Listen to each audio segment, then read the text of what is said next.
Welcome to this video tutorial to introduce you to working with the Adobe Connect environment. This first tutorial will be the first in a series of several tutorials that will help you to get more familiar with the Adobe Connect environment and all the different features and aspects of the program. In this first tutorial, we're going to be going through and just getting the familiarity of the basic overall Adobe Connect environment, identifying the menus, the buttons at the top of your screen on the menu bar, and then the basic functions of working with the menus. In future videos, we will be getting into working with the layouts, working specifically with the different types of pods, and then also being able to work with our screen share options while we are working with students to be able to collaborate with them in their Adobe Connect environment. To get started, we're going to begin here at the top of the screen. When you first open up the Adobe Connect environment, the first view that you will see is known as the lobby view. The lobby view is the current configuration of pods that you see on screen, otherwise known as a layout. When you are working in Adobe Connect, you will have this menu bar up here at the top of the screen. The menu bar is made up of 4 menus, and these 4 buttons to be able to control things like the volume or sound coming across to your end, the microphone, webcam, and status. On the far right hand side, you will see the help menu. This will take you or a student to the Adobe Connect environment where they are able to, it'll take you to the Adobe website where they will be able to find information about working with Adobe Connect.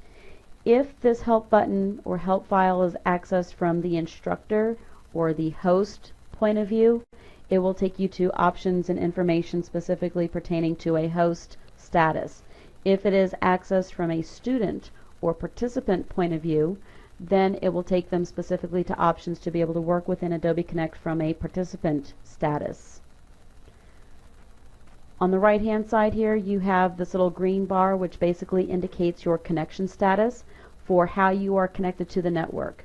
Green obviously indicates that you have a good, strong connection, which is helpful when you are working with Adobe Connect to make sure that everything works properly.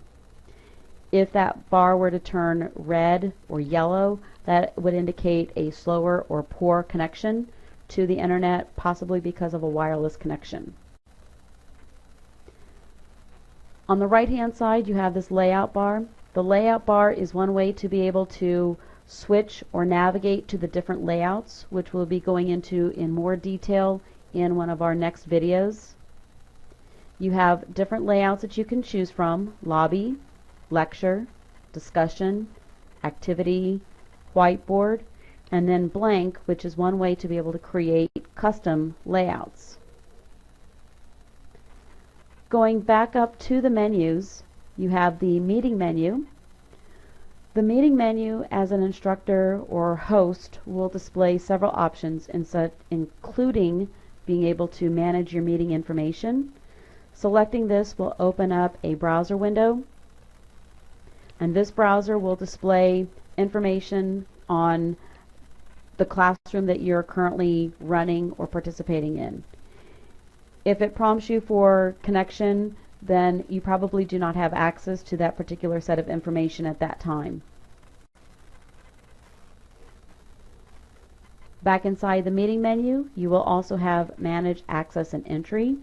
As the instructor or also as a host, you have the ability to invite people into the classroom environment or to allow or not allow people into the classroom environment. As an instructor, you probably won't be doing a whole lot of inviting of participants, but you may want to or need to block or allow access for students who have already been enrolled in a class, depending on the situation. These are not common features that you will use, but they are present. The next option that you see is Change My Role. As an instructor, you are identified as the host. As a host, you have the ability to create the meeting, start the meeting, end the meeting. You also have control over what is seen on screen, the layouts, functionality, and the ending of a meeting at the end of the day or at the end of that event. A presenter is someone who is able to give presentations. They can either present information that has already been loaded into Adobe Connect, or they can pull up their own information from their computer. They will be able to control being able to share out their screen or to stop sharing out their screen once they have finished their presentation. A participant will be just that. They are somebody who is attending the event. Their functionality is limited to that of the host, meaning the host can allow them or invite them to be able to share out their screen, use the whiteboards, work with the microphones, things of that nature, but they will not be able to change or modify those settings or permissions on their own. You have your preferences, which the preferences is just going to control the preferences for most of the things that you see on screen. So when I click on preferences, you will see the different categories, which include general preferences. From the general preferences, you can change the background image that you see in the Adobe Connect environment. You can specify how you want your cursors to look, or if you want to turn them off completely. Back over, you have your display name, so you can customize the format and specify what fields you want to actually be seen when you're working as far as display information is concerned. Audio conferencing. We do not see a lot of audio conferencing being used in our classroom environments, but there may be special situations or circumstances that do require audio conferencing, and so for those types of situations you will find your preferences and settings for audio conferencing here. Video. This is where you'll find your options for working with your video camera, being able to enable or disable webcam preview, and also being able to enable or disable a highlight feature for active speakers. You can adjust the aspect ratio and also the video quality from these options. Microphone, similar, you're going to see options for being able to use enhanced video or audio, being able to indicate if it should be full duplex or some other aspect of that, audio quality, and then if there's any particular codecs that need to be used, you can identify what those should be. When you are doing a screen share, the screen share settings will allow you to say exactly what kind of quality that you should have in your screen share. The default setting here is standard, which has been pretty good for the screen share activities that we see in our classes. But if you need to change or modify that, this is where you can modify those settings. One of the more important features in these screen share settings is the cursor option. The cursor option by default appears as an arrow with a small person attached to it. If you want the cursor to represent the cursor that's actually being used in the application that you are sharing, then you would want to say show application cursor. Keep in mind that when you are working with the labs that we have for the majority of our classes, most of those labs do not display the actual cursors from the applications. In most cases, it only shows a white arrow, but at least if you have your show application cursor option turned on, then the white arrows that you are seeing on screen is the same white arrow that your student is seeing on screen. Some classes, however, do not use those labs, and so if they are actually sharing a live application, then the cursors that they are seeing on screen will also be seen and visible to the students as well. Another feature that you will see when you share out your screen is a mini control panel. Mini control means that the entire Adobe Connect environment minimizes down into a small panel that is placed at the bottom of your screen into a small toolbar format.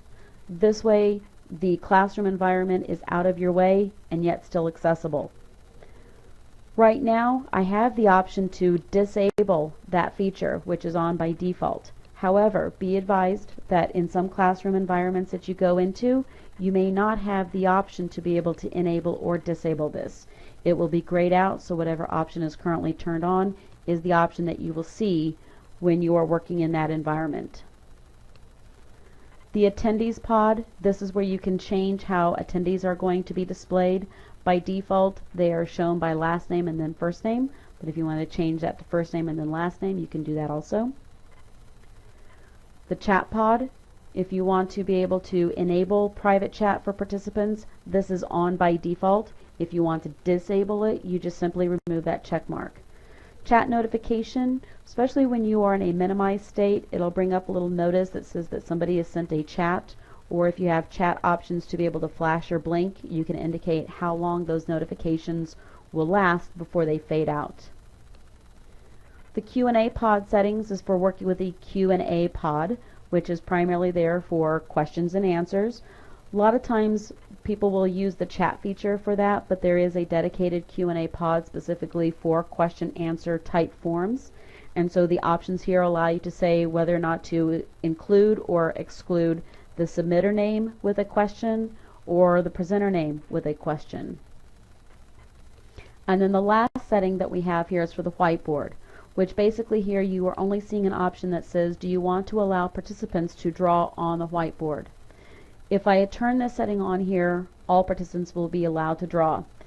If I don't want them to, or I want to do it on a case-by-case basis, I will leave this unchecked and instead only grant permissions to those people or students at the time that I want them to be able to use the whiteboard.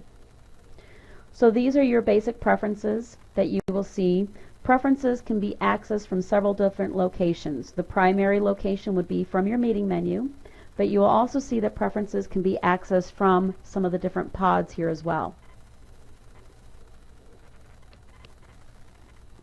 The next option that we see in our meeting menu is your audio setup wizard. The audio setup wizard I'm not going to actually bring up because it will not work properly while recording this video. But the audio setup wizard is that. It is a wizard that walks you or a student through a series of steps to make sure that their audio, microphone, and white noise is being controlled. So as the student goes through these steps, they will be able to make sure that they are able to hear correctly through their headset or speakers, that their microphone is working correctly, and then also to be able to test kind of like background noise in their area. Record meeting. In a classroom environment, there are some presets already in place. By default, once 3 students have signed into the classroom, you'll be prompted with a message to go in and actually record or start recording the classroom environment. Once 10 students have arrived, if you have not already indicated that you wanted to start the recording, then the recording will start automatically. However, if you do not have 3 students at the time that the class starts, or 10 students at the time the class starts, you may have to go in and manually start recording your meeting. Or you can be more proactive, and then once you've gotten the classroom set up and established, you can go ahead and start recording the meeting before other students start to arrive. You also have a prepare mode. A prepare mode is a separate view of sorts that you as the host has available to you. The idea of the prepare mode is that you're able to go in and kind of work with some of your different pods and have those changes or modifications not seen by the student or by the participants.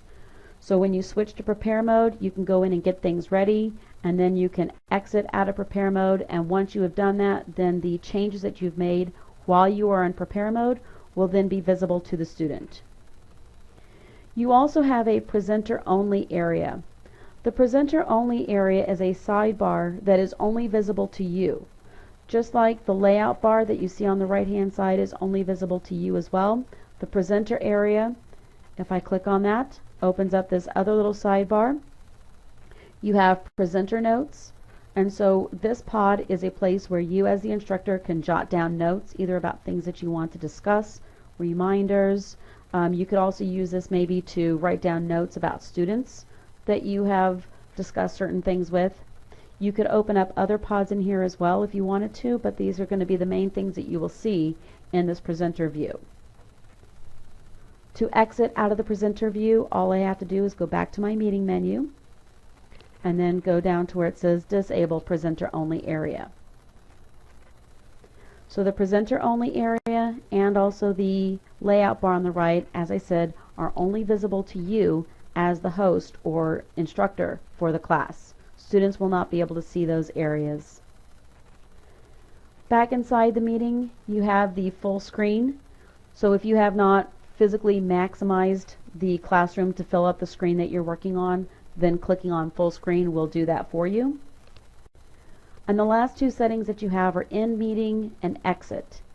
End meeting is going to stop the recording of your event, and it will display a screen to you and the students to indicate that the event or meeting has finished for the day. Then at that time you can select the exit Adobe Connect, which will close the Adobe Connect program completely. The next menu that we have is the layouts. As I pointed out in the general overview, you have the layout bar on the far right hand side. The layouts menu gives you the same ability to switch between the different layouts. Here you will see options to be able to create a new layout. Creating a new layout will allow you to start either with an existing layout or with a blank layout and being able to go in and reconfigure, rearrange, add pods, remove pods, and then save that.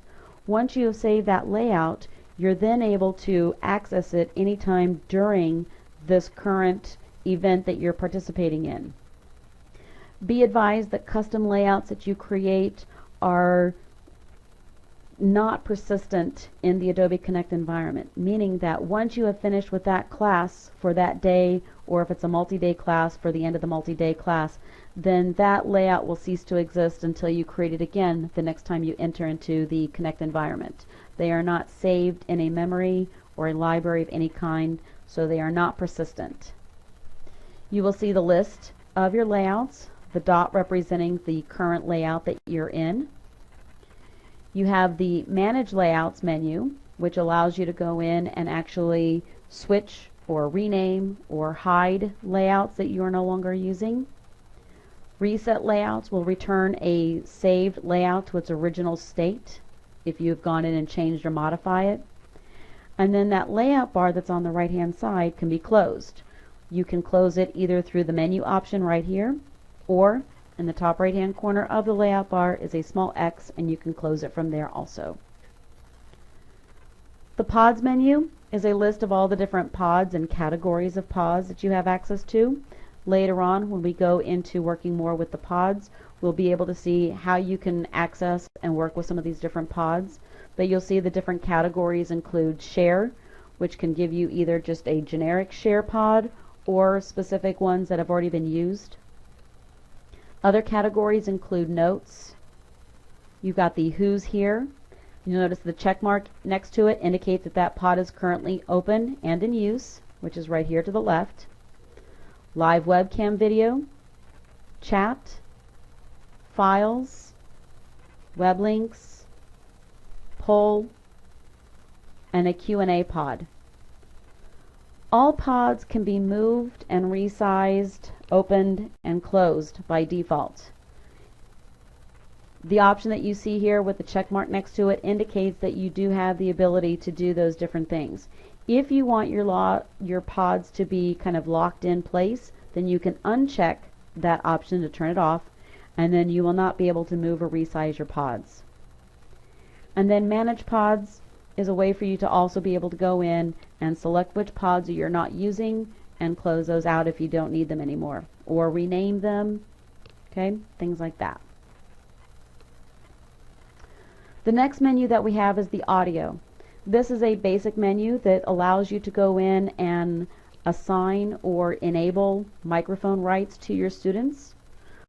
By default, student microphones are not turned on or not accessible. Once you enable the microphones for the students, they will be able to turn on and turn off their microphones to use them. You can also switch to what's called single speaker mode. Single speaker mode means that only one person can talk at a time, kind of like a walkie-talkie. So if the instructor is talking, a student can't step over them. This sometimes does not work very well, so if you want to make sure that your audio works correctly, you may want to keep it on the just generic microphone rights for participants. But if you want to try that out, you can give that a try. And then earlier we talked about your audio conference settings. So the audio conference settings there that we saw inside of our preferences allow you to specify how certain things should work in an audio conference environment. As we already mentioned, audio conferencing is not common in these classes, but you may come across a unique situation that does require audio conference settings. One other thing to note about this is that when a student logs in, a series of little welcome screens sometimes will pop up, and one of them talks about audio conference settings. Since we do not use this on a regular basis, if you do have a student that asks about audio conferencing or how to dial in, you just need to let them know that we do not use this on a regular basis or at all.